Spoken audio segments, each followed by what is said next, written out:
Welcome back everyone. अब आ जाते हैं क्वेश्चन नंबर 44 में।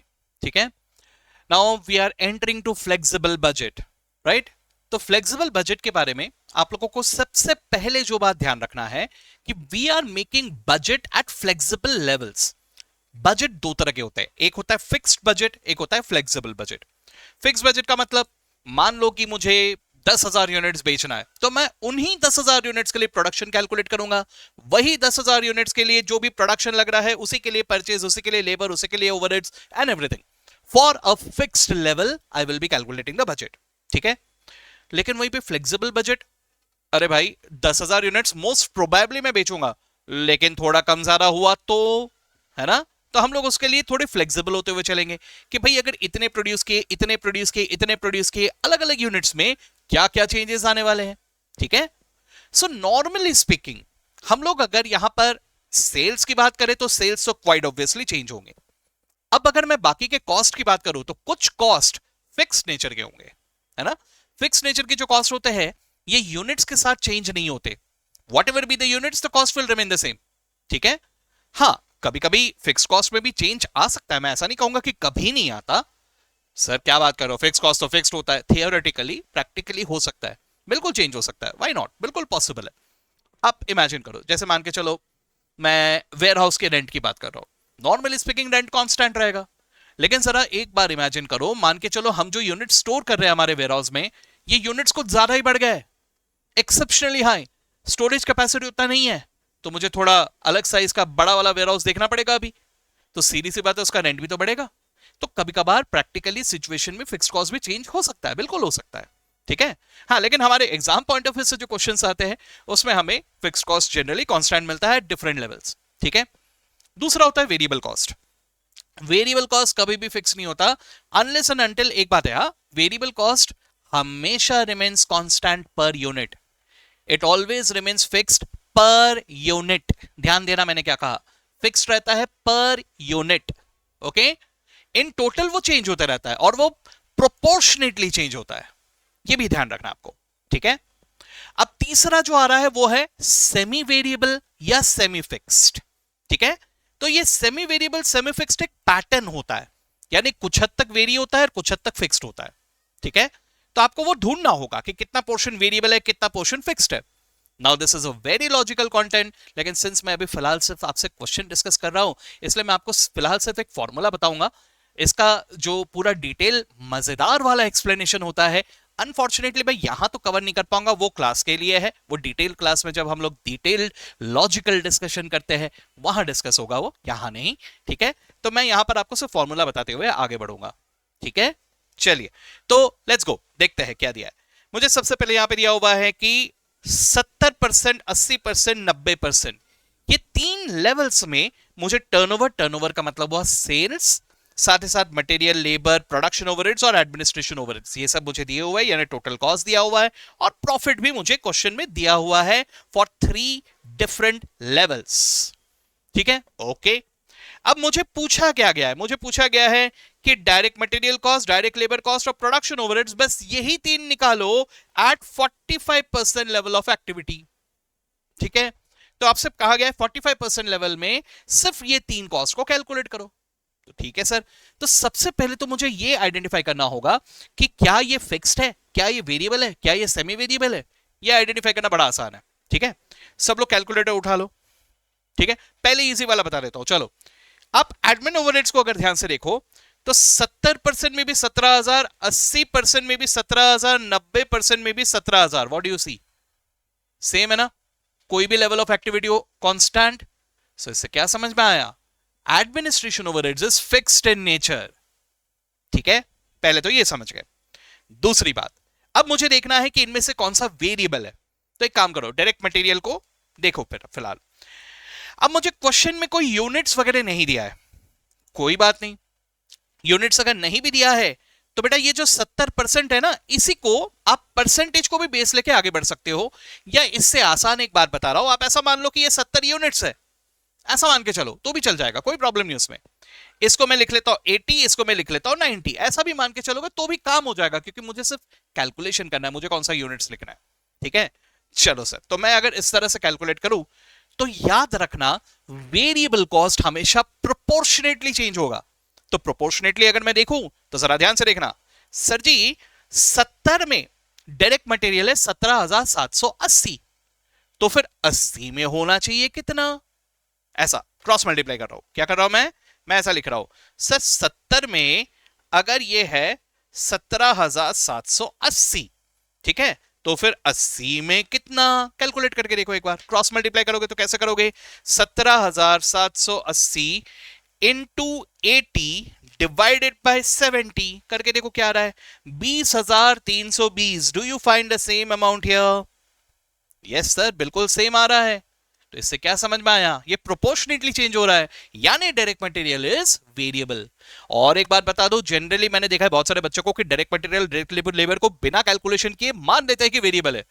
बिल्कुल सही बात है, 90% केसेस में ये हमेशा वेरिएबल निकलेंगे, लेकिन 10% केस में भरोसा नहीं है भैया, it can even be semi variable, है ना। तो एक बार क्रॉस चेक करके देख लेना, है ना। देखो एक और तरीका है इसे कैलकुलेट करने का, व्हाट इज दैट, देखो 17,780 क्या है sir, the cost at 70% level. तो अगर ये 70% का कॉस्ट है, मान लो 70 यूनिट्स है, तो 17,780 डिवाइडेड बाय 70 करो, कितना आया 254, है ना।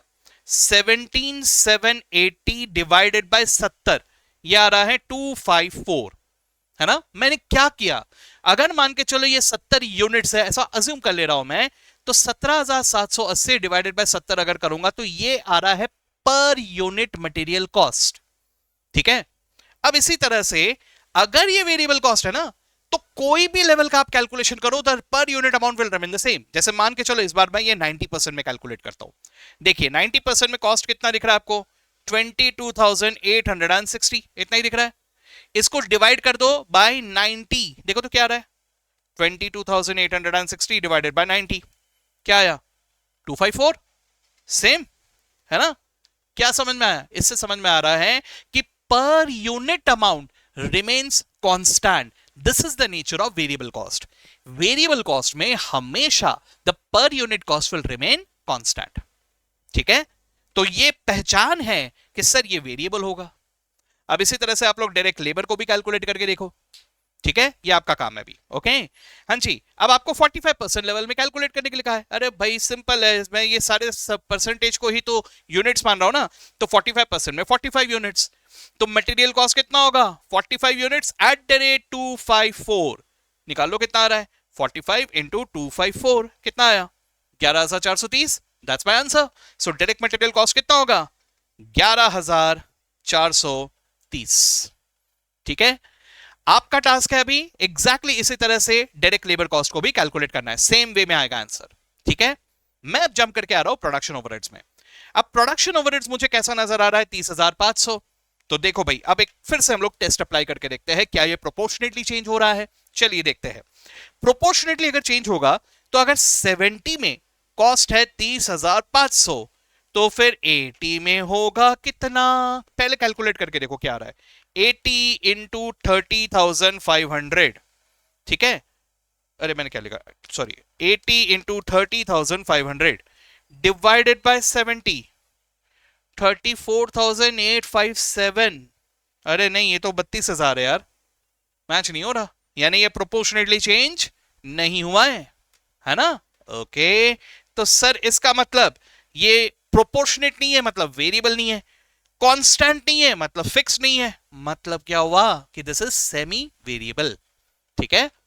अब सेमी वेरिएबल में आपने क्या करना है ये मैं अभी आपको बता दूं। देखिए, सेमी वेरिएबल में आपको वेरिएबल पोर्शन अलग से कैलकुलेट करना है, वेरिएबल पोर्शन, और फिक्स्ड पोर्शन अलग से करना है। Semi variable is mixture of variable and fixed, है ना। तो आपको वेरिएबल अलग करना है, फिक्स्ड अलग करना है, फिर दोनों को ऐड करना है, ठीक है। ओके, अब मैं पहले कौन सा निकालू सर, पहले निकालोगे वेरिएबल पोर्शन। कैसे निकालोगे, इसके लिए एक फॉर्मूला बता रहा हूं, चेंज इन कॉस्ट। ये सिंबल जो है मैंने जो ट्रायंगल बनाया है, this is for change, change के लिए ऐसा सिंबल यूज किया जाता है। तो change in cost divided by change in, depending upon क्या ड्राइवर आपको क्वेश्चन में दिया हुआ है, it can be units, it can be hours, in this case I am taking the percentage. तो चेंज इन परसेंटेज, क्योंकि मुझे वही परसेंटेज दिया हुआ है ना। चलिए, तो मैं कोई भी एक लेवल को ले लेता हूं, जैसे मान लो मैं 90% को ले लेता हूं, ठीक है।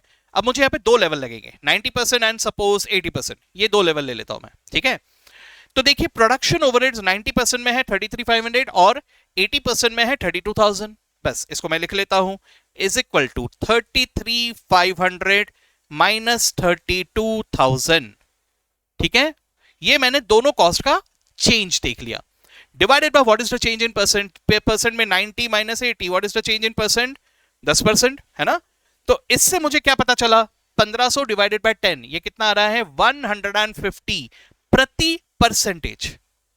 हर 1% के लिए what is the variable cost, 150 रुपया, ठीक है।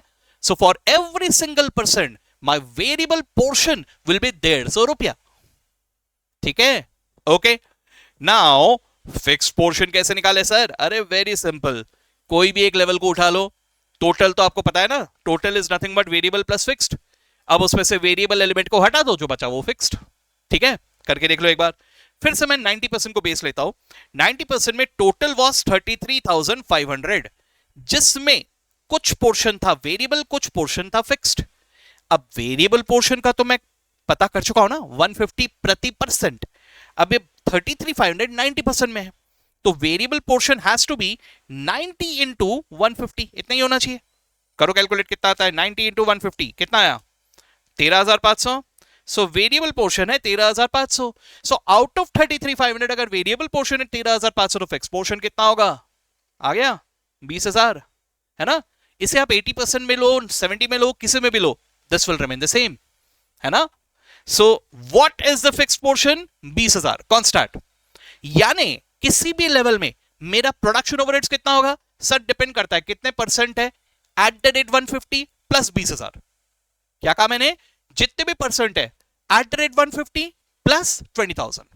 ओके, अब मुझे 45% में कैलकुलेट करने के लिए कहा गया है, तो क्वाइट सिंपल, 45% में 45% है ना, 45 एट द रेट 150, क्या आया plus 20,000, this will be the answer.